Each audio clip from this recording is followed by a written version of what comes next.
வணக்கம். விரைவில் செங்கோட்டையனை சந்திக்க இருக்கின்றேன். ஒரே போடாக போட்ட பன்னீர்செல்வம். என்ன நடக்கிறது அப்படின்றத இந்த வீடியோவில் தெளிவாக பார்க்குறோம். அதாவது தமிழக பாஜக தலைவராக இருக்கக்கூடிய நாகேந்திரன் என்னுடைய செல்போன் நம்பரை வச்சிருக்கிறாரு.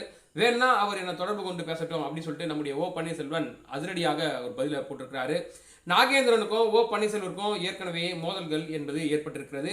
2 நாட்களுக்கு முன்பு கூட நம்முடைய தமிழக பாஜக தலைவராக இருக்கக்கூடிய நாகேந்திரன் ஓபிஎஸ் அவர்களுடன் சமரசம் பேச நான் தயாரிப்பா அப்படின்னு அறிவிச்சாரு. அண்மையில தேசிய ஜனநாயக கூட்டணியிலிருந்து விலகுவதா முன்னாள் முதல்வராக இருந்த நம்முடைய பன்னீர்செல்வம் அறிவித்தாரு. ஆனா அதிரடியாக பார்த்தீங்கன்னா அதோடு நிறுத்தாம முதல்வர் ஸ்டாலினும் சந்திச்சாரு. இருப்பினும் பார்த்தீங்கன்னா ஓபிஎஸ் பக்கம் பார்த்தீங்கன்னா ஃபோக்கஸ் திரும்பல. அதே போல செப்டம்பர் 4 நடக்க இருந்த மாநில தழுவிய மாநாட்டையும் ஓபிஎஸ் ரத்து பண்ணிட்டு விரைவில் மக்களை சந்திக்கிற பயணத்தை அப்படின்னு சொல்லிட்டு அதிரடியா அறிவிச்சாரு. இதனிடையில தான் அதிமுக மூத்த தலைவர்கள் ஒருவராக இருக்கக்கூடிய செங்கோட்டையன் திடீரென அதிமுக ஒன்றிணைய வேண்டும், பிரிந்து சென்றவர்கள்லாம் மீண்டும் அதிமுகவுக்கு வரணும் அப்படின்னு சொல்லிட்டு எடப்பாடி பழனிசாமிக்கு கெடுவை விதிச்சாரு. ஆனா டென்ஷனான எடப்பாடி என்ன பண்ணாருன்னா நம்முடைய செங்கோட்டையனுடைய பதவிகளை 24 மணி நேரத்துக்குள்ள பறிச்சாரு. ஆனால் செங்கோட்டையன் திடீர்னு எதிர்ப்பு குரல் காரணமாக அதிமுக தொண்டர்கள் மத்தியில் மீண்டும் பார்த்தீங்கன்னா ஒருங்கிணைந்த அதிமுக உருவாக வேண்டும் அப்படின்ற குரல் பார்த்தீங்கன்னா வலுவாக எழுந்திருக்கு.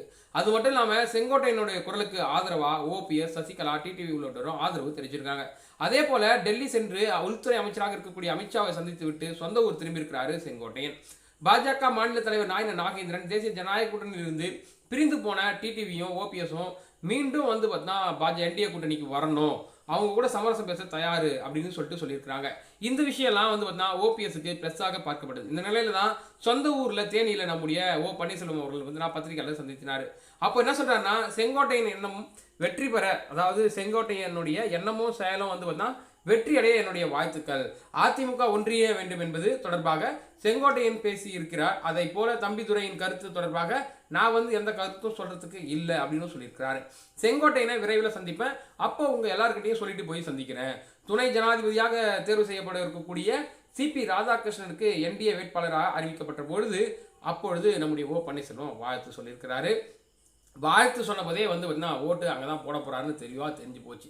அப்படி இருக்கக்கூடிய வகையில் பார்த்தீங்கன்னா மாநிலங்களவை உறுப்பினராக இருக்கக்கூடிய தர்மர் பார்த்தீங்கன்னா நம்முடைய சிபி ராதாகிருஷ்ணனுக்கு ஓட்டு போட்டிருக்கிறதா சொல்லியிருக்கிறாரு. தமிழக பாஜக தலைவராக நாகேந்திரன் என்னுடைய கைபேசி நம்பரை வச்சிட்டு இருக்காரு. வேணும்னா அவர் என்னை தொடர்பு கொண்டு பேசட்டும், நான் பேச தயார் தான் அப்படின்ற மாதிரி நம்முடைய பன்னீர்செல்வன் பார்த்தீங்கன்னா சொல்லியிருக்கிறாரு.